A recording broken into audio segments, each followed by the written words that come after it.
Taga Kanasii. Simpleng pagtuan.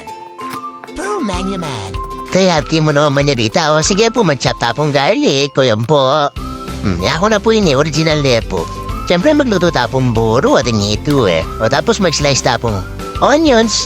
Ang popong ginger. Yan, makanyan mo po parang slicing kaya mo onions. Tapos makanyan rin po yung kaya ginger. Tapos mag-slice tapong kamatis. O yan po. Tapos po mag-isata na pong laya.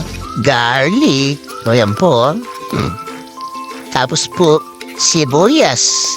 Yan, pigugugugugutan mo po. Tapos kamatis. O, kabitahan niya po kaya burong paro. Kanyaman na po sili kaya po kaya suki ko palengke. Tanda ba po kanin? O yan, halu-haluin. Siyempre po, no ating pong burong pong ito. Mamirito tapong balasin. So yan, kasimple na po ng ulam tamo. Pero manyaman niya po yan, Ayos na po kanini. Pero tano pong isara. Kaya rito po rin balasin na spirituan tano po rin kaya ito. Ay dalin mo niya po mo tabait ang kaya ito. Katabara, kanyaman da.